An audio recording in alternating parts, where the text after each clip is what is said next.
আসসালামু আলাইকুম। রিয়াজ কেমন আছেন? আশা করি আল্লাহর রহমতে ভালো আছেন।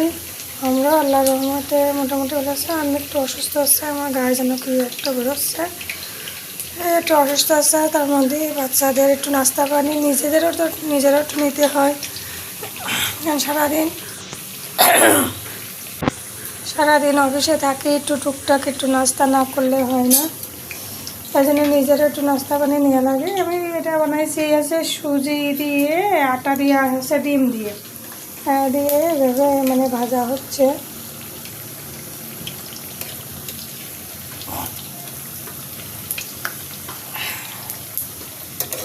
হালকা পাতলা একটু নাস্তা নিলে, একটু খেয়ে পানি টানি খেলে অনেক সময় ভালো লাগে না। সারাদিন মনে করেন মুখ বুঝে কাজ করতে হয়, এই জন্য একটু নাস্তা পানি নেওয়া লাগে, বাচ্চাদেরও তো দেওয়া লাগে, একটু বানাই নিতেই হয়। উঠে সকালবেলা উঠে আজকে বেশি কিছু করি নাই।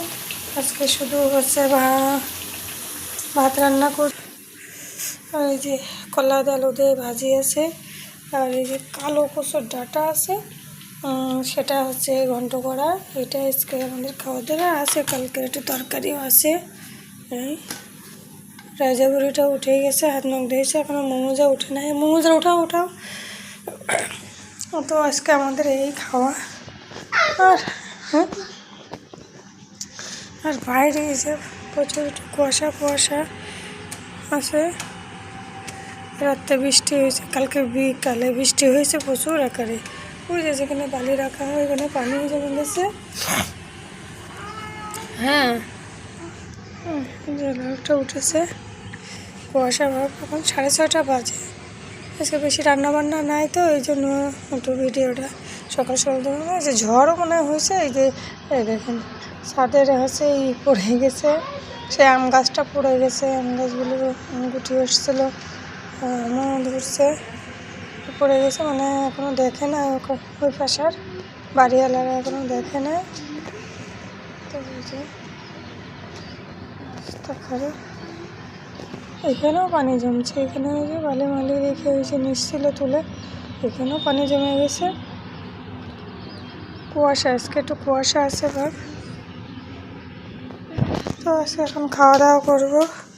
আমাদের রুমে বসে পানি হয়ে গেছিল, মেয়ে হচ্ছে জানলা মান্না আটকায় যায়নি, এই জন্য পানি ছিল।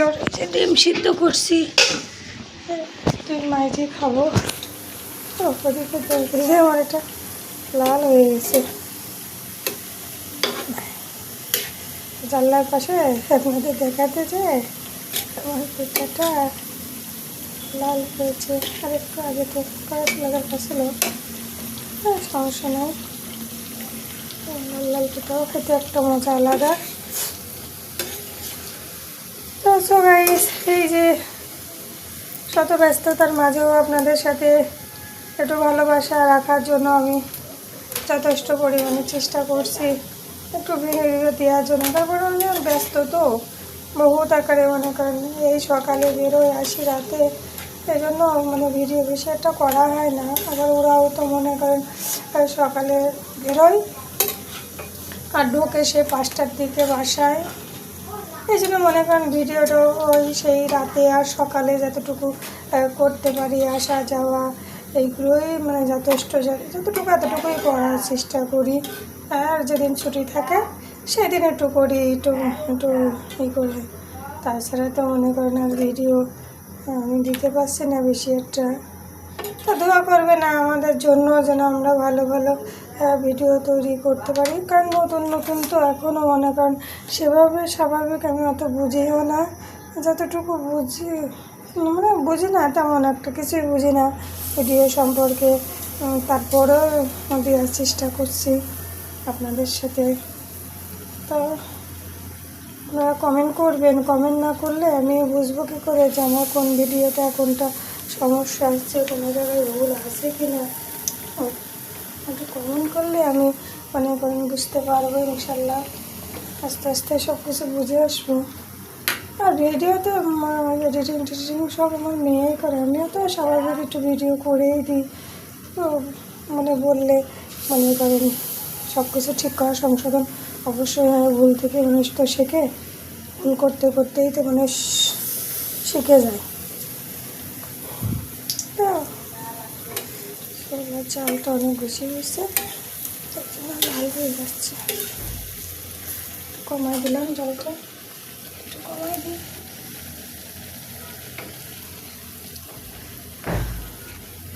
আরে ভাই একা তো, একা হাতে সব কিছু করা, বাচ্চাও করে, নিজে একটু করতে হয়, রাঁধতে হয়, বাড়তে হয়, খাইতে হয়, আবার অফিসে বের হতে হয়, কিছু এই ব্যস্ততা, জীবনটা একটু হয়ে গেল, বুঝছেন। কারণ মেয়েরা যদি বোবা থাকে তাহলে মনে করেন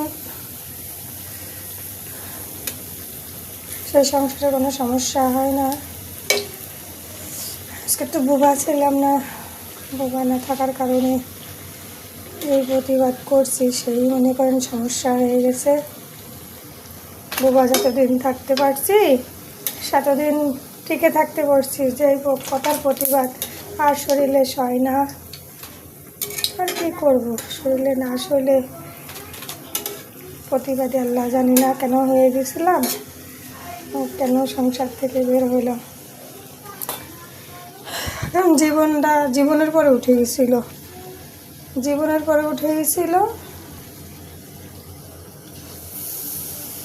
কারণ হয়তো মরেই যেতাম। শরীর শান্তি ছিল না, শরীরে শান্তি ছিল না, অসুস্থতা ছিলাম। মানুষ স্বামীরা বিদেশ থেকে আসলে বউরা হয় সুস্থ, আর আমার স্বামী বাসায় আসলে আমি হইতাম অসুস্থ, বুঝেছেন। এই দীর্ঘদিন অপেক্ষায় থাকতাম যে স্বামী নিয়ে এটা করব ওটা করব, আসার পরে সব কিছু ওই যে কথায় বলে না, সবশেষে কী মেলে যেন সেই ছাই, তা সবশেষে আমারও কপালে তাই জুটত। আশা আকাঙ্ক্ষা সব কিছু ভুলিস্যাৎ।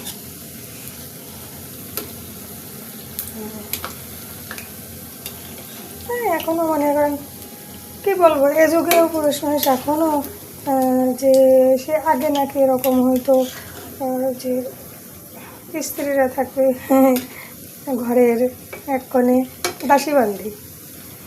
আসলে সে দাসীবান্দি হয়ে না থাকলে কি সে সংসারে আসলে সংসার করা যায় না। দাসীর মতন থাকতে হবে, উঠতে বললে ওঠ, বসতে পারলে বস, আর শুতে বললে শো, এতটুকু সে। যে সংসারে কোনো অধিকার, কোনো কিছু বলা, কোনো কিছু হবে না, চলবে না, এই সংসার জীবন ছিল। তারপর চলার চেষ্টা করছি, বহুত চেষ্টা করছি ভাই আমার পক্ষ থেকে। হয়তো আপনারা বলবেন কেন এখন এই বয়সে এসে কেন ধৈর্য ধরলেন না, কেন বেরোয় আসলেন, তো বলবেন অনেক কিছু, কিন্তু যে যেখানে থাকে সে সেখানে মর্মটাই বোঝে, তাছাড়া দ্বিতীয় পক্ষ বোঝে না। যেমন সাপে কামড়ালে সেই সাপের বিষের জ্বালা কিন্তু সেই বোঝে, তাছাড়া দ্বিতীয় কোনো ব্যক্তি বোঝে না। তেমনি আমার সাপের বিষের জ্বালাটা আমি বুঝছি, তিল করে 22টা বছর আমি বুঝছি। বোঝার পরে লাস্টে ব্যাস আর থাকতেই পারলাম না।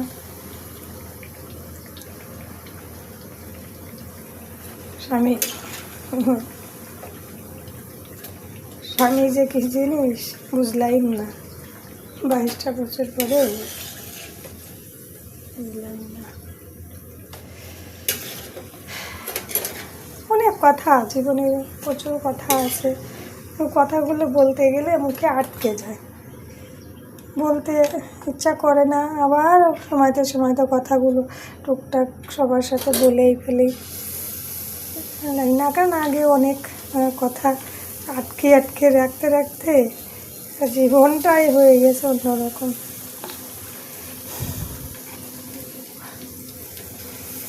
তো সো গাইস, হয়তো জানবেন, অনেক কিছু জেনে যাবেন এই ভিডিওর মাধ্যমে। হয়তো বলতে কখন কি হয়েছে না হয়েছে আমার সাথে জীবনের 22টা বছর, হয়তো জেনে যাবেন। আর বাচ্চারাও আমার সাথে আছে ইনশাল্লাহ। মেয়ে তো ওই যে মেয়ের জন্য মনে করেন আছে আমার সাথে। মেয়েরাও থাকতে পারে নাই।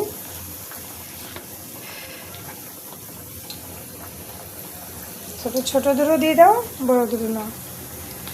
বড় দুটো যে হচ্ছে মায়ের পরে প্রতিবাদ করছে কথা, এই জন্য মেয়েরা। আর বড় দুটো মানুষ হইল না, মার মতন হয়েছে। এসব কথা হয়, কথার প্রতিবাদ করলে এক একজন এক এক রকমের হয়। আমি প্রতিবাদ করছি, আমি হয়েছে একরকম, মেয়েরা প্রতিবাদ করছে, মেয়েরা হয়েছে একরকম। জন্মই না তার, সে জন্মই দিল না বাচ্চাদের। আর কি করব, এটাই বুঝে নেন।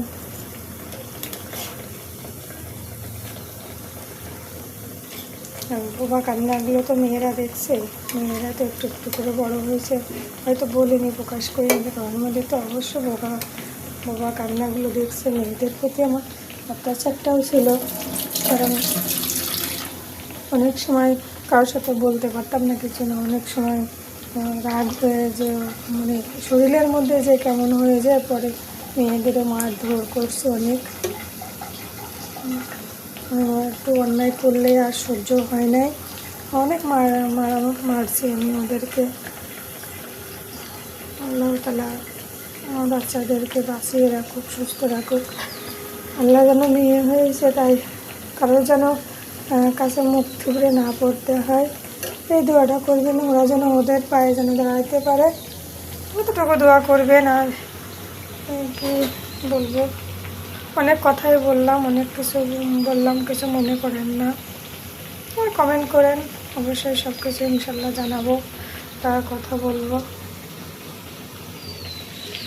তো এখন এই যে খাওয়া দাওয়া করবো, বাচ্চাদেরকে নিয়ে আবার গুছায় বেরিয়ে যাব, কারণ দ্রুত কাজ করতে হয়। তো ভিডিও করতে গেলে একটা সময় নিয়ে করতে হয়, তাই এই যে আমাদের সকালের ব্যস্ততা, তো এই জন্য অনেক করতে অনেক লাগে। এই জন্য একটু করে আপনাদের আমার ব্যস্ততা একটু করে দেখানো হয়, বেশি দেখানো হয় না। ইনশাল্লাহ দোয়া করবেন, একসময় হয়তো সব কিছুই দেখাবো, আমি কি করি, আমার বাচ্চাদের নিয়ে কীভাবে চলছি না চলছে ব্যস্ততা। এই এতটুকু যতটুকু দেখছেন, এতটুকু গরিবের সংসার, গরিব মায়ের সংসার, একজনের ইনকাম বোঝেন তো কীভাবে চলতে হয়, কত। কারণ আমার তিনটা বাচ্চারই পড়াশোনা আছে। এই যে মেজো মেয়েরা তো এবারটা 10 উঠলো, তো সামনে এসএসসি দিবে। আর ছোটো দুটো হচ্ছে, সেজোটা হচ্ছে 4-এ পড়ে, আর ছোটটা হচ্ছে 1-এ পড়ে। তো এই তিনটা বাচ্চারই পড়াচ্ছি। দোয়া করেন, কষ্ট করে হলে যেন ওদেরকে আমি পড়াই নিতে পারি, ওদের যেন চলার মতন ওদের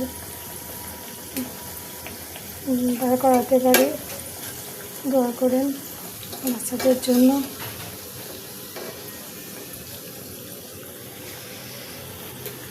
তো আপনারা ভালো থাকুন, সুস্থ থাকুন। আজকে এই পর্যন্তই, আর বেশি কোনো কথা বলছি না।